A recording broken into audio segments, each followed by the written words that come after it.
Saat ini kita juga sudah tersambung dengan Menko Polhukam, Mahfud MD. Selamat malam, Assalamualaikum Pak Mahfud. Pak Mahfud, sudah bergabung bersama kami? Ya, sudah bergabung. Assalamualaikum Pak Mahfud. Pak Mahfud, Salam. laporan apa yang masuk ke Anda Pak Mahfud soal kebakaran Gedung Kejaksaan Agung ini? Belum ada laporan yang resmi masuk ke saya. Ya, jadi yang ke saya itu, ya saya sudah cek ke sana, ke Jampidum, ke lain-lain, itu semua masih menunggu, ya semua masih menunggu hasil penyelidikan di lapangan. Jadi Pak Mahfud belum dapat laporan, tapi kalau melihat ini pasti tentu Pak Mahfud sudah menyaksikan breaking news Kompas TV, kalaupun tidak dari media-media lain. Ini kan kebakarannya besar sekali ya Pak ya? Iya besar sekali, saya kaget juga. Kalau listrik mungkin agak terbatas ya ininya. Jadi, saya awam di bidang ilmu kebakaran, tetapi menurut saya ini kok seperti luar biasa gitu ya. Sampai sekian lantai gitu. Dan sepertinya cepat sekali. Tetapi sesudah telepon ke Jampidum, ke Pak Fadil Zumhana, dia katanya sedang ada di lokasi juga belum tahu, masih menghimpun data apa yang sebenarnya terjadi dan bagaimana terjadinya. Gitu. Pak Presiden, apakah sudah dapat informasi? Saya baru mengikuti dari Kompas TV aja kaget ya. Pak Presiden, apakah sudah tahu Pak gedung kejaksaan terbakar Pak? Iya pasti sudah tahu dong, pasti sudah tahu. Cuma belum memberi respons. Belum memberi tanggapan apapun, belum memberi semacam instruksi apa yang harus dilakukan. Karena kita kan semua masih menunggu. Yang penting di pemadamannya dulu kan, kalau secara ini. Pak Mahfud, tapi begini, tadi karena mungkin Pak Yusri juga masih terus berkoordinasi ya, tapi kalau kondisi seperti ini, walaupun ini bukan gedung lokasi penyidikan, bukan gedung lokasi tempat tahanan dan juga bukan gedung tempat dokumen, apakah kemudian kalau ada kebakaran seperti ini, kami bayangkan pasti tahanan yang ada di Kejaksaan Agung juga panik dong Pak. Harusnya dievakuasi ya Pak ya? Ya pasti dong. Pasti panik juga, dan mestinya sudah ada ya tindakan pengamanan sudah pasti kalau gitu. Karena satu sosok yang saat ini terus jadi sorotan adalah karena jaksa Pinangki kan, sedang ditahan di sana kan ya? Iya. Oke, ya, lalu kalau sudah dia selesaikan lah, jadi diselamatkan dengan baik.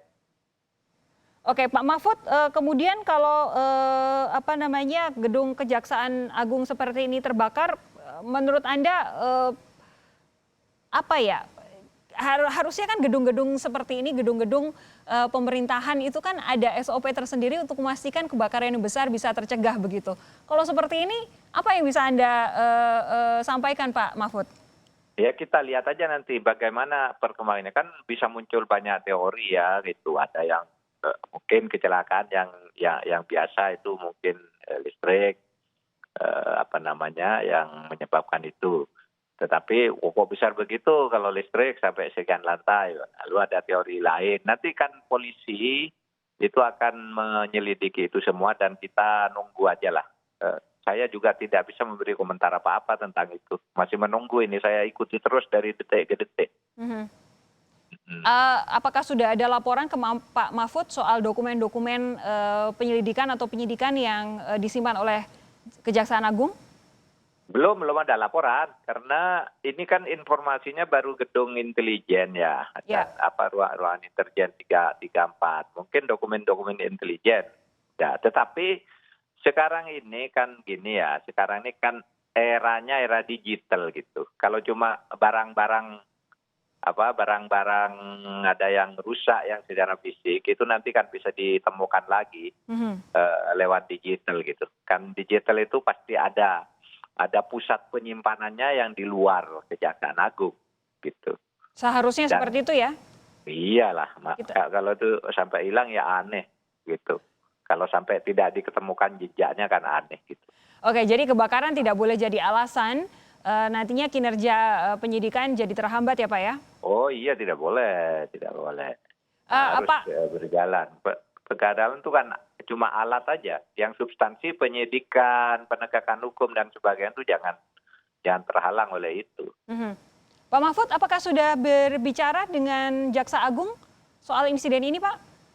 Belum, dia mungkin menerima telepon banyak. Saya coba bel berkali-kali, masih online terus saya ngebel ke Jampidumnya, namanya Pak Fadil Zumhana sudah. Dia sedang ada di lapangan sekarang dan kelihatan panik juga lihat dari suaranya gitu.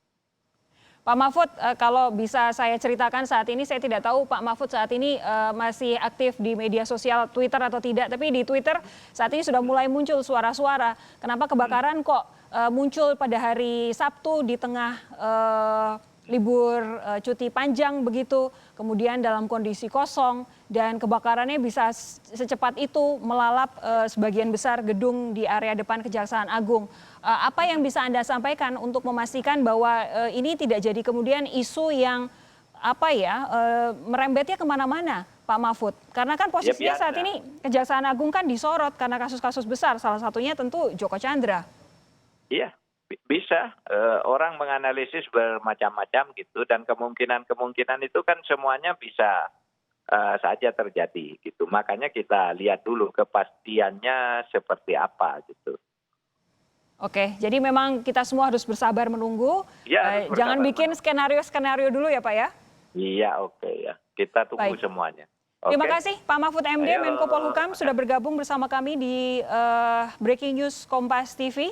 Saudara, sekali lagi kami sampaikan bahwa yang terbakar adalah gedung utama, gedung bagian depan di Kejaksaan Agung Republik Indonesia. Ini bukan gedung tempat menyimpan dokumen, bukan gedung tempat biasanya ruang penyidikan, dan juga bukan gedung lokasi tahanan berada.